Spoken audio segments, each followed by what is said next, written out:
আসসালামু আলাইকুম। আজকে আমরা উপস্থিত হয়েছি জামালপুর জেলার সরিষাবাড়ি উপজেলার কাবারিবাড়ি বাজারে। এখানে নাহিদ হাসানের গরুর দুধের চা অত্যন্ত সুস্বাদু। তার চা খেতে এসে আলাপচারিতার এক পর্বে যখন জানতে পারলাম সেই নাহিদ হাসান আমার বন্ধুর ক্লাসমেট এবং আমার এক নিকটাত্মীয়। এই পরিচয় পাওয়ার সাথে সাথে নাহিদ হাসান সে মাথাটাকে নিচু করে প্রত্যেকটা প্রশ্নের উত্তর দিচ্ছিল। কোনো এক পর্বে আমি তাকে বললাম, নাহিদ হাসান ভাই, আপনি যে কাজ করতেছেন সেটা কি কোনো অন্যায় কোনো কাজ? সে বলল, না। আপনি যে কাজটা করতেছেন, আপনি কি মানুষের কাছ থেকেই অন্যায়ভাবে টাকা নিচ্ছেন? সে বলল, না। আপনি কি ঘুষ খাচ্ছেন? না। আপনি কি অবৈধ কোনো কাজ করতেছেন? না। মাদকাসক্ত? না। মাদক বিক্রি করতেছেন? না। তাহলে আপনার মাথা কেন নিচু থাকবে? আপনি একজন চা বিক্রেতা আলা, আপনি ষাটের দুই সাইডের কলার ধরে উঁচু করে মানুষের সামনে বলবেন, আমি বেকারত্বের অভিশাপ থেকে মুক্ত হয়ে পরিবারে বোঝা না হয়ে উদ্যোক্তা হওয়ার আশায় আমি আজকে চা বিক্রেতা। মাথা নিচু করে কথা বলবে তো তারাই যারা সুটটাই পরে গরিবের কাছ থেকে হাত পেতে ঘুষ নেয়, যারা অন্যায়ভাবে অর্থ উপার্জন করে, যারা রাত্রের অন্ধকারে হাজার কোটি টাকা মেরে দিয়ে দিনের আলোতে এসে সত্যের বাণী এবং ন্যায়ের বাণী প্রচার করে। মাথা নিচু করে কথা বলবে তো তারাই যারা মাদক বিক্রি করে এবং মাদকের বিক্রি করার তথ্য জেনেও টাকার বিনিময়ে মগ বন্ধ করে রাখে।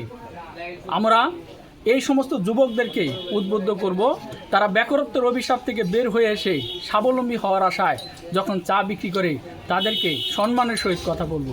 আমরা সমাজে তাদের আরও লোকদেরকে সম্মানের সাথে কথা বলবো, যারা ভ্যান চালক, যারা ড্রাইভার, যারা হেল্পার, যারা কুলি মজুর, যারা গরিব কৃষক, তাদেরকে সম্মানের সাথে আমরা সর্বদা কথা বলবো। এখন নাহিদ হাসানের কাছ থেকে শোনেন যুবকদের উদ্দেশ্যে সে কিছু বলতে চায়। শুধু যুব সমাজ ভাই ও বোনেরা, আপনারা কোনো কাজকে অবহেলা লজ্জিত মনে না করে বুক ফুলে যে কোনো কাজ করবেন, অসৎ উপায় অবলম্বন না করে হালালভাবে উপার্জন করাটাই আমাদের কাজ। আর আমাদের নবী দেখা গেছে যে আপনি ব্যবসা বাণিজ্য করতো, কোনো ব্যবসাতে আপনি ওজনে কম দিবেন না, ওজন ঠিক মতো দিবেন।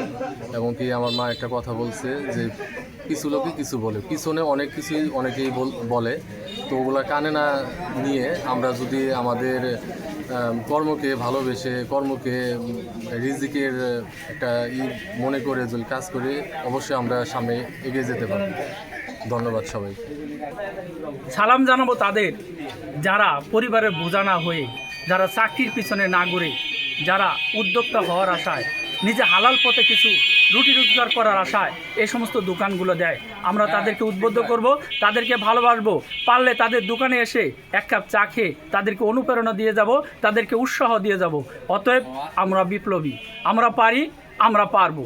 আমরা স্যালুট জানাই এই নাহিদ হাসানের মতো এই সমস্ত লোকদেরকে, যারা সাহসী পদক্ষেপ নিয়ে স্বাবলম্বী হওয়ার আশায় সকল লোকলজ্জার বয়ে মানুষের কথাকে বাদ দিয়ে, সমালোচনাগুলোকে বাদ দিয়ে তারা প্রত্যয়ী হয়ে তাদের ব্যবসাকে সামনে নিয়ে যাওয়ার জন্য সর্বদা সচেষ্ট থাকে।